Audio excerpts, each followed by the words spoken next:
بسم الله الرحمن الرحيم. والرحمن أبلغ من الرحيم لأن زيادة البناء تدل على زيادة معنى.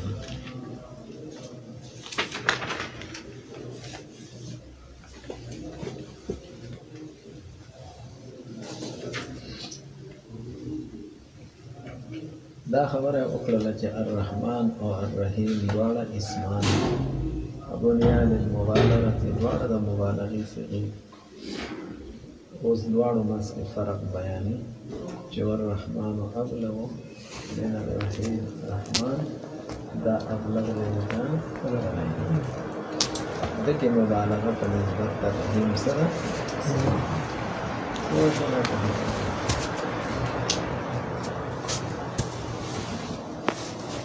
داولی لأن زیادت البنا حفظ الرحمن کی بنا سوالا او زیادت بنا و زیادت صیغه زیادت حروف مبانی و دا دلالت کی علی زیادت المعنی فزیادت سوالا رحمان کی فنزو حروف تی او رحیم کی حروف تی تاسو پوه شو که پوه نه شو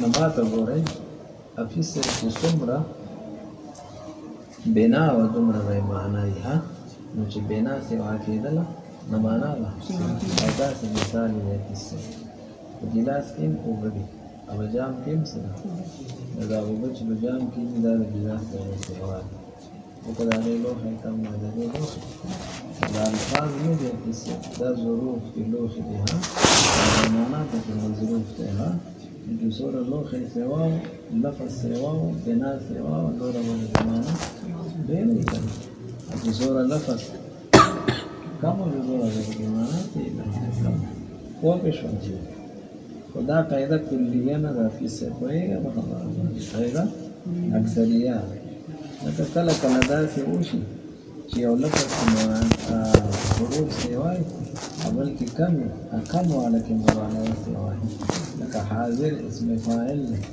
او حاضر صفت مشبهه او حاضر کې مبالغه ده حاضر نه څه ده سوا ده باوجود د دې چې حاضر کې څلور حروف او حاضر کې درې دي پوه شو نه دی وایي چې دا قاعده کلیه نه ده بلکې څه ده اکثریت او یا داسې ووایي چې زیادت د بنا دلالت کی په زیادت د معنا باندې خو کله چې دا دواړه صيغې د یوې نوعې دي لکه دلته دواړه صفت مشبهه دي او په خلاف د حاضر او د حاضر چې هلته یو اسم فاعل دی بل صفت مشبهه ده نو د دواړو نوعې څه دي یو نوع اسم فاعل او بل نوع پوهېږئ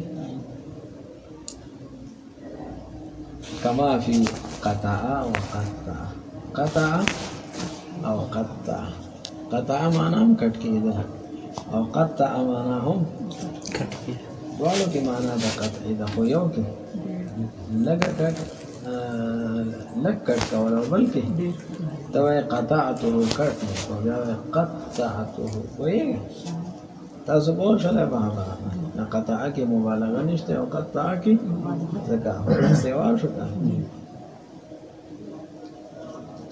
کبار او کبار ته وګوره کبار مخفف ووایا کبار مشدد ووایا نو کبار په معنا د کبیر سره او کبار هم په معنا ده کبیر خو د دې لومبي کبیروالی د بل د کبیروالي نه څه دی کم د دې بل نه ولې حروف پکې سوا شو که حروف پکې پوه پې شولئ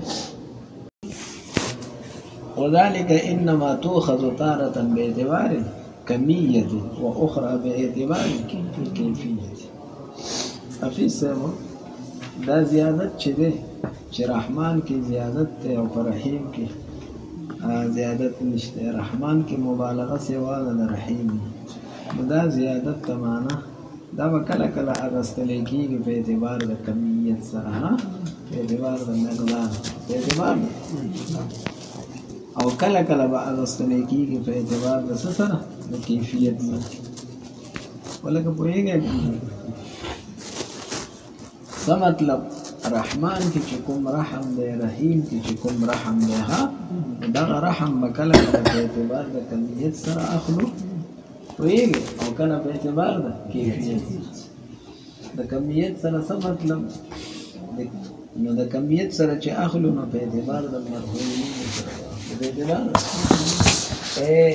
دا رحمان چې رحم پچاکین هغه مرحوم، دا رحیم چې رحم پچاکی هغه څه د مرحومینو تعداد او د هغې شمار 10 او 12 ویږي دې ته کمیت وایي. دې ته څه نو څه مطلب؟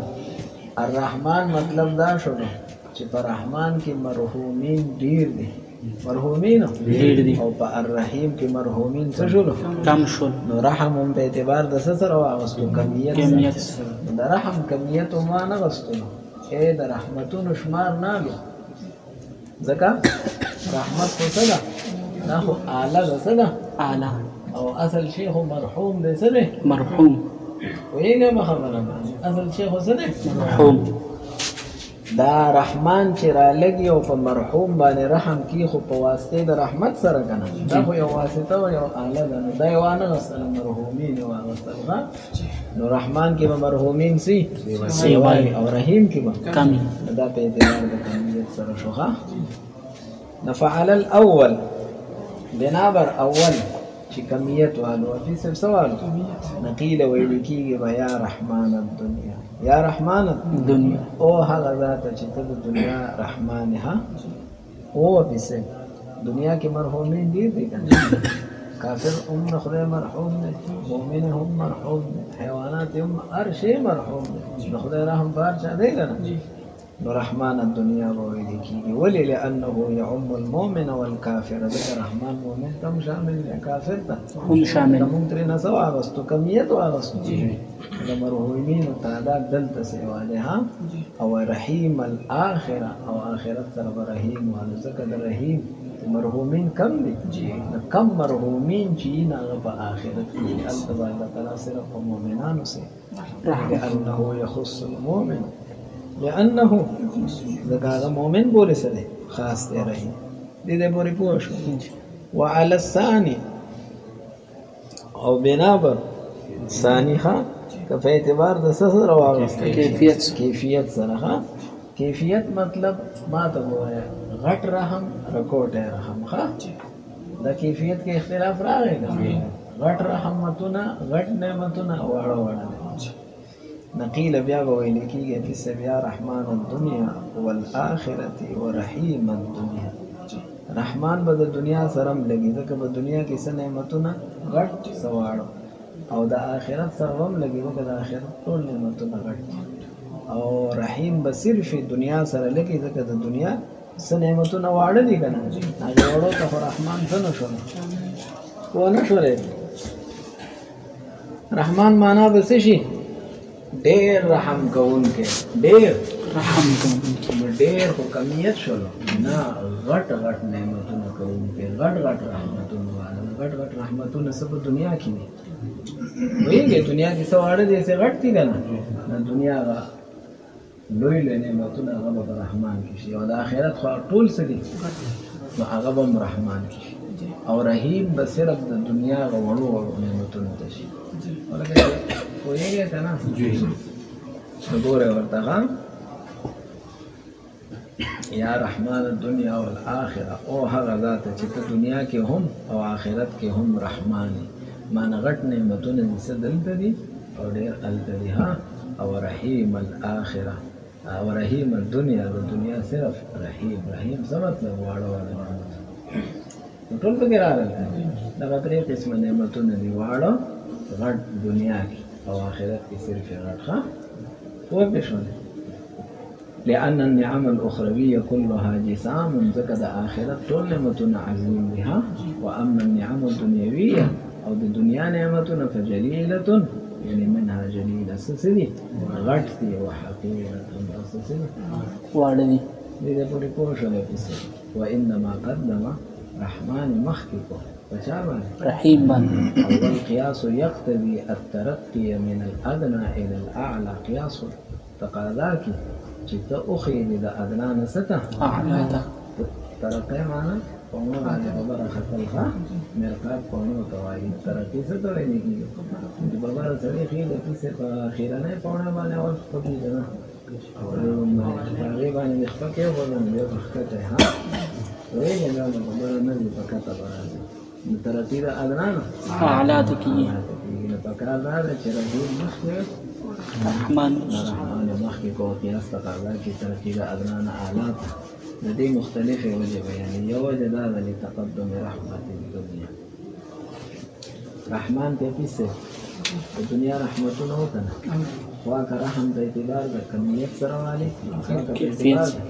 دواړو کې دنیا والا راغلل لتقدم رحمت الدنیا اے رحمان دلالت کی په دواړو صورتونو کې د دنیا په نعمتونو د دنیا نعمتونو مخکې دي ځکه رحمان څخه مخکې دویمه وجه فیصله ولانه صار کالعالم صار اے په رحمان او په رحیم کې دا رحمان نه دی دا بیخي د عالمیت په شان دی عالم مخکې وصف وروسته رحیم په منزله د وصف دی بلکې وصف دی او رحمان داسې وصف دی چې وصف مختص دی ها نه پوهېږي نو د عالم په شان شروع کړه عالم اطلاق د العالم نه علاوه په بل چا نه کېږي او د رحمان اطلاق هم د الله تعالی نه علاوه په بل چا نه کېږي عالم شروع کړه ولأنه صار كالعالم هذا مثال لسجل عالم من حيث تديه حيثيت باندې چې انه لا يوصف به غيره دا الله تعالی علاوه بنسو رحمان باندې موصوف کېږي دا صفت مختصه چا شو او پوهېږئ پې هلکه ولې پې غیر الله نه موصوف کېږي نافظ صاحب د رحمان چې کومه معنا ده که نه نو هغه معنا په بل چا ثابتېږي لأن معناه ځکه د رحمان معنا دا ده المنعم الحقيقي البالغ في الرحمة غايتها پښتو کې مطلب دې چې نعمت خپلې ذاتي ښه او بې عوضه ورکړي دا یو صرف دا الله تعالی دی دنیا کې چې څوک انعامات او احسانات کوي خپلې ولکه ټول د الله دی که نه وما بکم من نعمة فمن الله که نه خپل چا نشته دی ښه چې ورکوي نو بې عوضه نه ورکوي څه عوض په غواړي ښه چې ما ته دې څه د رحمان چې کومه معنا د هغه په بل چا صادقېږي نه نو ځکه کالعالم لأن معناه ځکه معنا یې المنعم هغه منعم چې هغه حقیقتا منعم دی ما او تا خو منعمین نه یو مونږ خو واسطي یو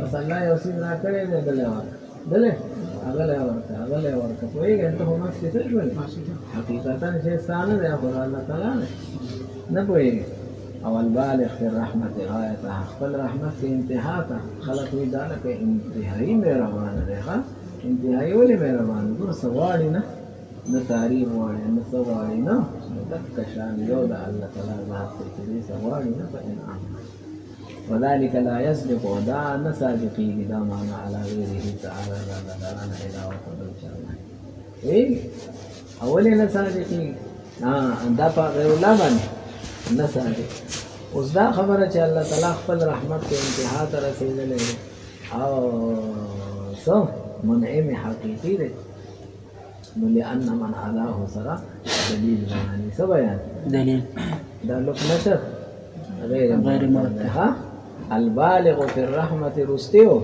نو دا دلیل هم دی بیاني المنعم الحقيقي مخکې نو دا دلیل لأن من علاه دلان بلیکلي دلیل لبلوغه تعالى غاية الرحمة دا دلیل دی چې الله تعالی خپل رحمت کې انتها ته رسېدلی لأن من علاه ځکه د الله تعالی نه چې سوا فی سورج فهو مستعید هغه عوض غوښتونکی دی مستعید مستعوذ دی طلب العوض بلطفه په خپلې مهربانۍ او انعامه په خپل او څه غواړي یرید به جزیل ثواب حفیظ بیا خو غټ ثواب غواړي غټ ثواب نه مراد غټه بدله ده د چا نه غواړي د الله تعالی نه غواړي کوم ځای غواړي آخرت او جمیل ثناء یا خپل تعریف غواړي د مخلوق نه په دنیا کې چې زما چا څه وکړي پوهېږئ او مزیح یا پیسې دا کس مستعیز نه دی خو مزیح او دی اول کې جلب المنفعت شو فایده ځان ته راکاږي او دې کې دفع المضرات دی او د ځان نه زایله کې رقة الجنسیت رقة الجنسیت د جنسیت رقت ښه حفیظ صاحب چې یو کس تا ولیدلو چې په بد حال پروت دی وږی دی تږی دی چغې وهي او ته د هغه د حالت ته وګورې نو ستا زړه رقیق او نرم شي بیا به ځان نه پوهېږي که نه چې کله له یو شی راځي کله له بل شی وایي ژاړم ښه دا ولې تاسو هم جنس یو جنس یې که نه نو ستا زړه د هغه په دې بد حالت باندې څه شولو نو ته وایې دا پیسې اوس تا له ځکه در کوم چې دا تکلیف زما نه لري شي دا دا حالت چې زه ینم نو زه دې خفه کړم زه دې څه کړم نو هر سړی خپل تکلیف څه کړي چې زما نه در تکلیف دې حال مې ته ولې ولیدلی چې کوم یې اړېدلی نو بیا د ځان نه هغه دغه څه کړي نو د جنسیت چې کوم رقت دی ستا زړه نرم شولو او خفه یې د خپل خفګان څه یو ځای دا کوم یوه ځخ نه ځان نه څه نه او مضیح یادې ځانه کوونکی دی رقت د جنسیت ښه حفیظ صاحب او حب المال یا یو سړی دی په بد حال نه دی لیدلی ښه خوشحاله او پیسې ورکوي او خرچې کوي نو غرض دې څه دی ته وایې چې د مال دا محبت زما د ژوند د مال دا محبت هم یو خطرناک شی دی که جان یو مرض دی د مال روحانیت پوهېږې چې دا روحاني مرض رانصیب حفیظ صاحب پوه شوی نو دا یې دلیل بیان کړو د څه د دې خبرې چې الله تعالی په خپل رحمت کې څه ته رسېږي او ثم انه کالواسطه سره به دا ځای خبره